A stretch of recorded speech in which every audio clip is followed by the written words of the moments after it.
রাজধানী শেরেবাংলা নগরে এনইসি সম্মেলন কক্ষে একনেক সভা শেষে ব্রিফিং করছেন অর্থ ও পরিকল্পনা প্রতিমন্ত্রী জুনায়েদ আব্দুর রহিম সাকি। সরাসরি চলে যাচ্ছি সেখানে। সদর উপজেলা রক্ষা করার একটা প্রকল্প, এটা বাংলাদেশ পানি উন্নয়ন বোর্ডের উদ্যোগী সংস্থা। পানি সম্পদ মন্ত্রণালয় এক্ষেত্রে মন্ত্রণালয়ের দায়িত্বে আছেন।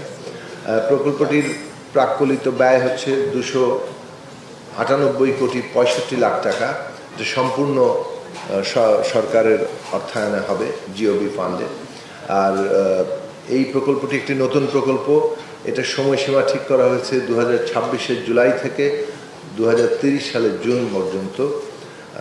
এখানে মাননীয় প্রধানমন্ত্রী এ বিষয়ে একটি পর্যবেক্ষণ দিয়েছেন যে এই প্রকল্প ক্ষেত্রে এই যে বাঁধ নির্মাণ করা হবে, সেই নির্মাণে ক্ষেত্রে বিন্না গ্রাস, যেটা এর আগে এখানে বিভিন্ন পরীক্ষা নিরীক্ষা হয়েছে, যেটা আসলে মাটি ধরে রাখতে সহায়তা করে, যে বিশেষ ঘাস, সেটা লাগানোর প্রস্তাব যুক্ত করা হয়েছে এবং সেই শর্তাধীনেই এই প্রকল্পটি অনুমোদন করা হয়েছে।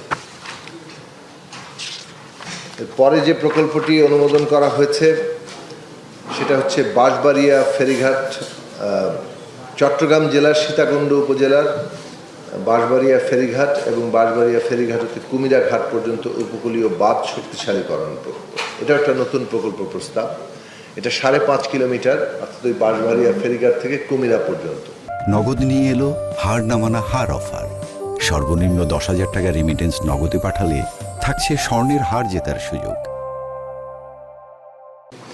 এই ক্ষেত্রে মাননীয় প্রধানমন্ত্রী সহ সকলেই যে এটাতে একমত হয়ে যে পর্যবেক্ষণটা দিয়েছেন, যে আপাতত এই প্রকল্প চলমান হবে এবং বাঁশবাড়িয়া ঘাট, এই ফেরিঘাটটাকে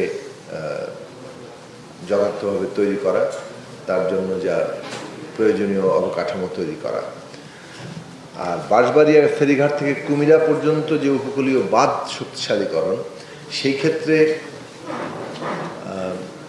আরও কিছুটা ল্যান্ড রিক্লেমেশন করে, ল্যান্ড রিক্লেম করে ওই এটার সম্প্রসারণ কিভাবে করা যাবে, সেই অংশটুকু পুনরায় একটা, যাকে বলে ফিজিবিলিটি স্টাডি করে এই প্রকল্পে পরবর্তীতে সংযোজিত হবে।